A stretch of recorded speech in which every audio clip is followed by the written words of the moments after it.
Bardock awaited the arrival of his eldest son, Raditz. It was as if taking a fresh breath of air when he saw his long hair step out of the Saiyan pod. But Raditz was on guard already, an orb of energy charging up on his palm, ready to fire it off. But he stopped himself and looked at his father in the eyes. He had read an incredible power level coming his way before he landed. He just assumed it was some strange being, or even Kakarot, but he just had to be safe. He didn't think he would find his father. Raditz approached slowly and carefully. Raditz was speechless. He had so much to say to his father, but nothing could come out. He always pretended not to care about the Saiyans or his family, but he now realized that a part of him really did care. Even to his own surprise, Bardock pulled him in for a hug. It was a quick one. Raditz was a little uncomfortable. Saiyans didn't really show emotion or affection like this, but he accepted it. After all, he hadn't seen his father in such a long time. Raditz asked how he was alive and if his mother was around. Bardock looked to the side, a little sad. No, Gine was not alive, but Kakarot was. They escaped the destruction of Planet Vegeta together. Bardock apologized for never going to look after Raditz, but not only was it dangerous to put himself at risk of detection by Frieza, but he assumed that Frieza would have killed all the other Saiyans that he knew of, including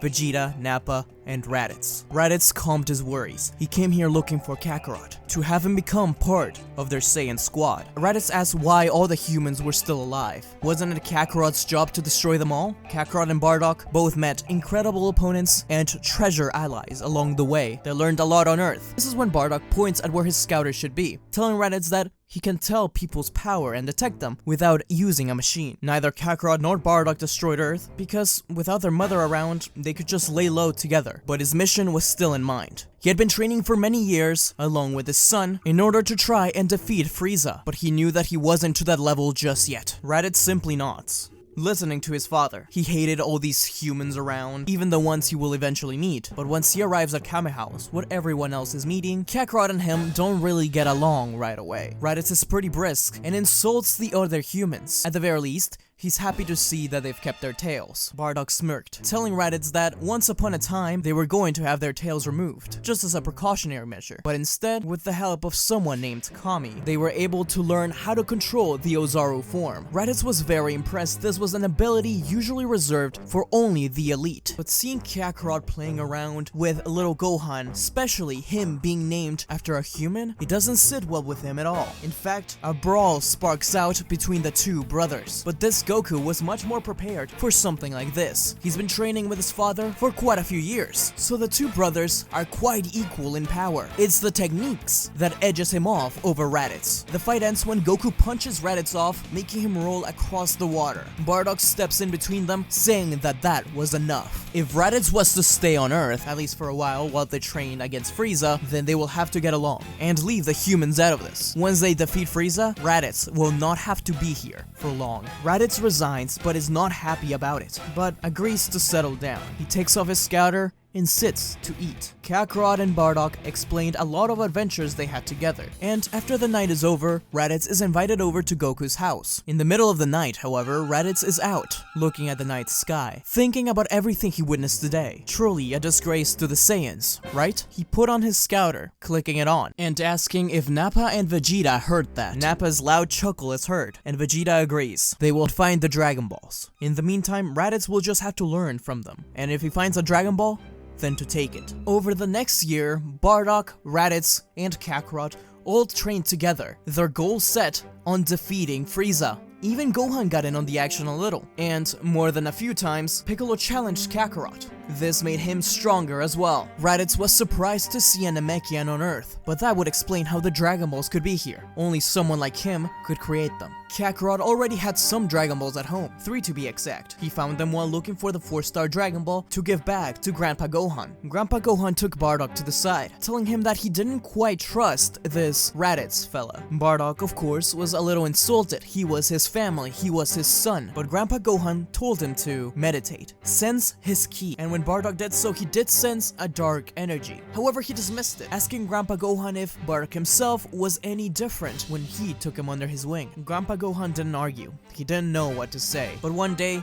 a city was completely obliterated. Raditz's scouter confirmed it, as a spike in power was felt. Altogether, the Z Fighters, including Yamcha, Tenshinhan, Chaozu, Krillin, Kakarot, and Bardock, all had to meet the power. Raditz was a little behind, but he arrived with them as well. It was to their surprise that they found Vegeta and Nappa. Bardock recognized him instantly, even taking a knee in his presence. But Vegeta dismissed him. He didn't care that there was another weakling Saiyan around. He was here to find the 7 magic Dragon Balls. Bardock was confused. Why would they want the Dragon Balls? Vegeta said, immortality. Kakarot scoffed at the idea. They were Saiyans. Why would they need something like that? Bardock and the rest were already training to battle Frieza. Something like that was unnecessary. But it was to his disdain that over at the corner of his eye, he watched Raditz walk towards the Saiyan invaders and throw Nappa a bag. As he opened it, he reached inside and found 3 Dragon Balls and the Dragon Radar.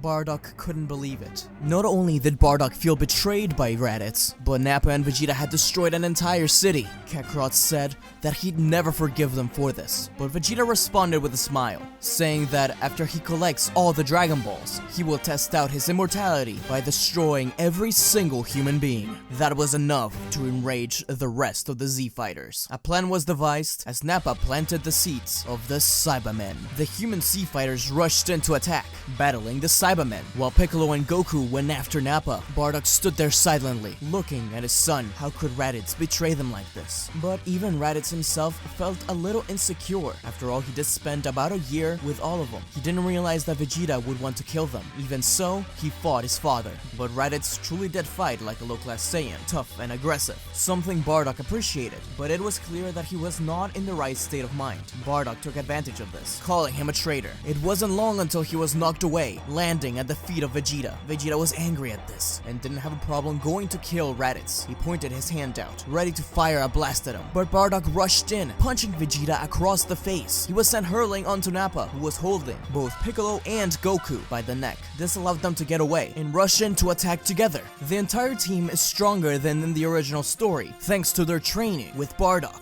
Even so, everyone's quite hurt. Thankfully, Kakarot's able to distribute some senzu beans, dividing them in half. Vegeta tells everyone to stand aside, that he wants to challenge this low-class warrior himself. He steps forward, facing Bardock. The fight begins. Bardock is clearly still weaker than Vegeta, but he has quite a few tricks up his sleeve, including the Sleepy Boy technique, which he learned from Master Roshi during the 22nd Tenkaichi Budokai. Vegeta snaps into a slumber for just long enough for Bardock to gain the upper hand and throw him across a mountain. Vegeta is enraged and attacks Bardock violently. Kakarot's going to step in, but Nappa jumps in the way. Kakarot's done messing around, swinging his leg under Nappa, tripping him over and elbowing him in the chest. Kakarot rushes in, together with his father. The angry Vegeta exploded his ki, and in a rush, Tien saved Chaozu by throwing him out of the area, but he was caught in it, passing away. But Vegeta is getting a little tired of this, so he looks at the sky, and with a smirk, he throws up an artificial moon, asking why don't they take this up a notch. Raditz shielded his eyes, but Vegeta, Nappa, Bardock, and Kakarot all transformed into Ozarus. The rest of the Z Fighters needed to get away from there. This was getting way too dangerous. The giant monkeys were just clobbering at each other, but Vegeta was much more used to this form than any of the others, obtaining the upper hand once more. He commented on how impressive it was that they could indeed control their form, but that wouldn't be enough. Piccolo watched as his rivals struggled, but if this world was destroyed, then he wouldn't get a chance to rule it. Piccolo ripped the top half of his shirt and transformed himself into a giant Namekian, jumping onto Vegeta, holding him down. Nappa tried to shove him off, but Kakarot himself toppled him over to the ground. The other Z Fighters realized what they were doing. Krillin took the chance to throw a Kienzan at Vegeta's tail, while Chaozu used Odonpa on Nappa's. As the Kienzan reached Vegeta, he blasted at Piccolo from his mouth, defeating the Namekian. The giant form fell back to the ground. Now the Dragon Balls were gone. How would they bring back Tenshinhan and the city that was destroyed? The two detransformed, and Bardock grabbed Vegeta, looking at him right in the eyes, telling him that he was the prince of all Saiyans. The thrill he felt during this life or death battle, that's a thrill he would not get again if he wished for immortality. It's shameful to think that someone like him would want that. Bardock offered one last chance to the two Saiyans. They would all go together to defeat Frieza and never see each other again. Vegeta realized what Bardock was saying, and finally he agreed. As the artificial moon disappeared, they began to discuss plans to head towards Frieza's planet. The fighters took a few days to heal up and plan, while Bulma and her father created a ship based off of the Namekian ship that Mr. Popo showed them. That ship was too small to house everyone going, so they had to create a bigger one. The team that would head out was made out of Vegeta, Nappa, Raditz, Bardock, Kakarot, and little Gohan. He insisted on going. This was something both his father and grandfather had been fighting for so many years, and though Chi-Chi was against it, Bardock and Kaakrot promised to take care of him, and that no harm would come to him. Before they left on a Capsule Corp-made spaceship, Grandpa Gohan approached Bardock, telling him that he's going to come along. They had been together in this for a very long time, and though he disagrees with what he's doing, as in taking revenge, he wants to be there with him along the way. Bardock appreciated it. Kakarot isn't in this really for revenge. He understands why his father is, and he does have a connection to Planet Vegeta through him. But above all, he wants to see just exactly who this Frieza guy is. Vegeta and Nappa went out on their own space bots, but Kakarot warned Vegeta that he was dead next time they saw each other. They were going to scout the planet before everyone else arrived. Meanwhile, on the capsule spaceship, everyone trained, even if just a little. Kakarot also sat next to Gohan, who was very upset that Piccolo had passed away. After all, he would come along sometimes and train, and though he was scared of him, he liked him. Kakarot smiled, saying that he liked him too, and he wasn't really all bad, at least not like his father. Hey kids, don't go away. We'll be right back. I hope you guys are enjoying the video, and if you like the stuff I do, there's a way you can support the channel. By clicking the membership button, you will be able to see various tiers. Each one of them has some rewards. My personal favorite ones are the Super Saiyan hair badges that adorn your name in comments and live streams on my channel. The longer you stay a member, the larger the power up. So if you like the stuff I do and feel like supporting me in some way, be sure to check out the membership. Anyways, back to the show. Back to our show. While Vegeta and Nappa headed to Planet Frieza, the other team would head to Planet Namek. Bardock had theorized that that's where they would find other set of Dragon Balls, in order to revive the city destroyed by the Saiyans, as well as Piccolo and Ten Shinhan. They weren't ready for what they found there. When they landed, Bardock felt the presence instantly. It was Frieza. He felt that energy he had not felt in a very long time, and it honestly terrified him. Surely Nappa and Vegeta would arrive soon after, once they figured out that Frieza was not at their planet, but they couldn't just wait around for nothing. Little Gohan, Kakarot, and Raditz would head towards the conglomerate of power levels. That was Frieza's ship. They would have to destroy it. Bardock wanted to stop Frieza from calling down the Ginyu Force or any stronger beings that could interfere with their plans. Destroying his ship was the safest bet. They quickly headed that way. Meanwhile, Bardock and Grandpa Gohan went to a Namekian village, following Frieza's trail. Grandpa Gohan and Bardock watched as Frieza ransacked the village, taking the Dragon Balls for himself. Bardock had warned Grandpa Gohan about intervening, but Frieza was right there, along with Dodoria and Zarbon, their scouters. They had to get rid of their scouters. But just as he thought that, he watched as Murray did that himself, destroying all the scouters that they had before being killed. Bardock wasn't too worried about the Namekians, but he knew that this was the best chance they had to separate Frieza from his soldiers. He launched a riot javelin at Frieza's chair, which went flying off. Frieza jumped out of it, but when he turned around, Bardock and Gohan were already flying away with Dende. Frieza ordered Dodoria and Zarbon to go after them, taking the Dragon Ball and flying away. But from afar, he could see smoke coming from his ship. Someone was there. Indeed, Raditz, Kakarot, and Gohan had all destroyed the ship, as well as taken the Dragon Balls that were already there. Now they were hiding, not too far away from the ship. Thankfully, Frieza couldn't read Ki, so he was completely blind, and without a method of communication, he wasn't going to be able to contact the Ginyu Force for a long time. But as Grandpa Gohan got Dende safe, Bardock confronted Dodoria. The alien mocked the Saiyan, explaining that he had been the one to kill the rest of his squadron. Bardock's eyes widened. So that was it, huh? It was indeed Frieza's plan to destroy the planet all along. Dodoria laughed. and a fight commenced between the two. But after the healing he got on Earth after the battle against the other Saiyans, Bardock was on another level, defeating Dodoria. It's around this time when Vegeta and Nappa arrive. They had gone to Frieza's planet and realized that they weren't there. There was only one more explanation. They had found out about the Dragon Balls. While Zarbon searched for the people that were responsible for destroying Frieza's ship, he found Vegeta and Nappa. He was happy to see them. They had scouters. Frieza and himself needed those, and asked the Saiyans for it. But as Vegeta tossed one to Zarbon, it exploded in mid-air. Vegeta had blown it up. Zarbon was insulted, but Vegeta was cocky. Now he had learned some tricks, thanks to Bardock and the rest. The battle did become a little harder once Zarbon transformed, but he couldn't stand up against two Saiyans. It was clear to him the long-awaited Saiyan rebellion, feared so much by Frieza, finally began. Without the Ginyu Force, Frieza needed extra help, so he called every soldier from the planet over to him. His Dragon Balls were gone. He only had 2 from the village he ransacked. Vegeta and Nappa met up with Bardock and Gohan. Dende, who had been saved by Bardock, explained that one Dragon Ball was with the Grand Elder, and that they could meet a powerful warrior there. They headed that way. There, they met the Grand Elder, as well as Nail. Nail didn't like any of these Saiyans, especially that Vegeta guy, but when the Grand Elder called them forth, much to Nail's surprise, he had a gift for all of them, unlocking their hidden potential further beyond. Though the boost wasn't as significant as others, for the 3 Saiyans, Grandpa Gohan got quite a bit of a boost. Dende got one as well. Now they had 1 Dragon Ball. The team then headed towards a Namekian village. They explained the situation and they were given the Dragon Ball. Though Vegeta and Nappa weren't allowed to speak, they would just ruin the situation. It wasn't long before Goku, Raditz, and Kid Gohan all met up with the rest of the team. They now had 4 Dragon Balls in total, while Frieza had 3. Goku and the others had stolen the 2 Dragon Balls that were inside of Frieza's ship.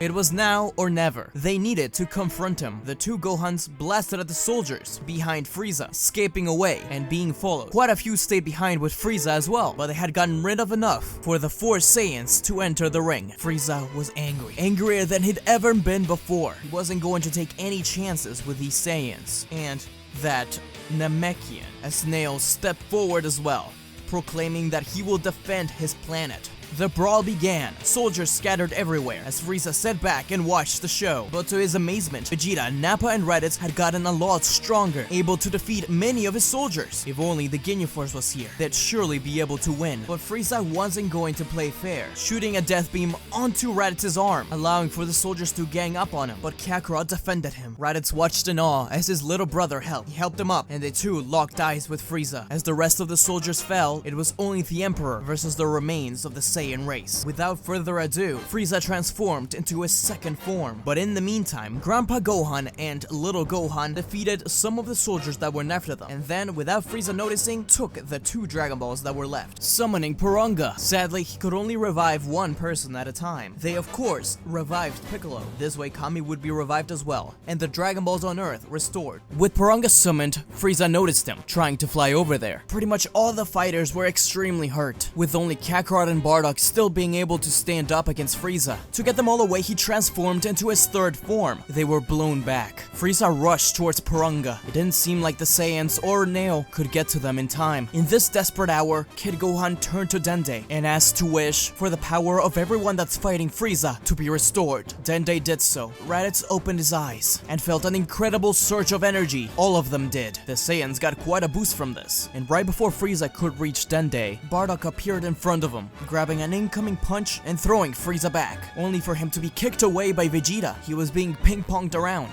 Dende and the rest were safe for now, but Frieza exploded his ki. He launched a barrage of death beams around himself. The Saiyans were forced to dodge, but Kakarot slaps one away from hitting his son. But as he smirked, he turned to his left to look and realized that one was coming for Grandpa Gohan. He was forced to watch as it hit. Bardock looked back and watched him fall. Frieza laughed, asking if he had hit someone, and realizing that it was no one important. But everything was quiet, only the hum of the Dragon Balls and the deep breathing of Porunga. There was a rumble around the whole planet. Raditz, Nappa, and Vegeta went over to Gohan and Dende. They couldn't do anything but watch. Bardock and Kakarot's ki was increasing rapidly. Bardock considered him a brother at this point, while Kakarot considered him a sort of father figure. In this Frieza, he had taken him from them. To Bardock, he could only imagine what Gine's final moments were like before Frieza destroyed the planet. Frieza took her from him too. Lightning struck the ground as both Kakarot and Bardock transformed into the legendary Super Saiyan.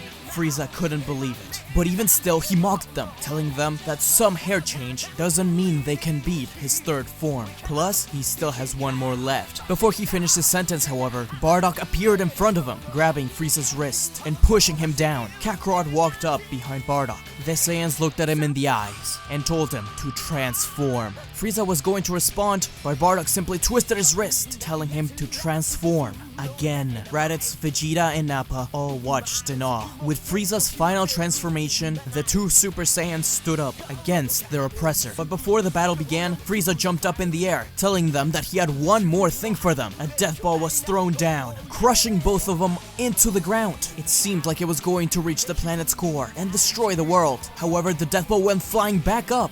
It had been kicked up by Kakarot, and it nearly hit Frieza. It exploded above the planet. Frieza was now terrified. The battle began. Frieza wasn't done with his plan, however, trying to destroy the planet one more time by throwing down a death ball. But to avoid the same thing happening again, he blasted at the two Saiyans with death beams, hitting them in the arms. The death ball hit the core, and now the planet would explode. Hanging out at Kami's lookout, Krillin, Yamcha, Chaozu, and Mr. Popo got to look for the Dragon Balls, and eventually wishing everyone that was killed by Frieza to be returned to life. Grandpa Gohan woke up and turned his head to look at Bardock and Kakarot. This power was incredible, but he hoped that they wouldn't be consumed by this vengeance and this power.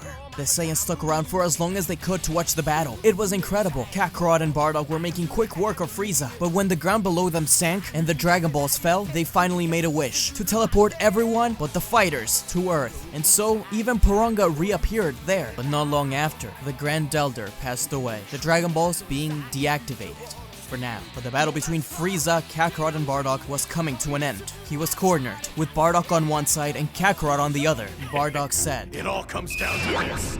My fate, Planet Vegeta's Kakarot. And yes, yours too, Frieza. We settle it!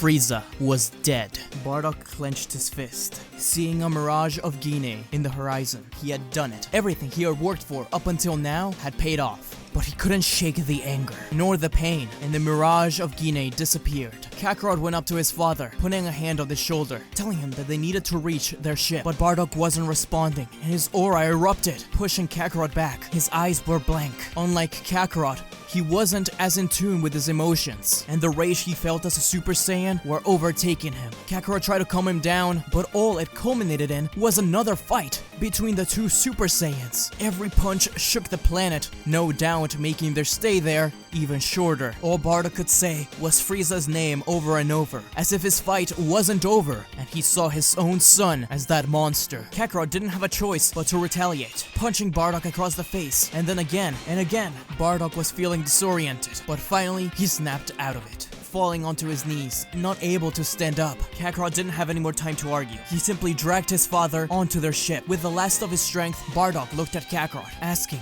if they had done it. Kakarot smiled and nodded. The last thing Bardock thought about was his grandson, Gohan. He had been very brave through their adventure. He had a gift for him when he got home. Home. That's what he called Earth now. He couldn't wait for the next time he was there. Planet Namek exploded.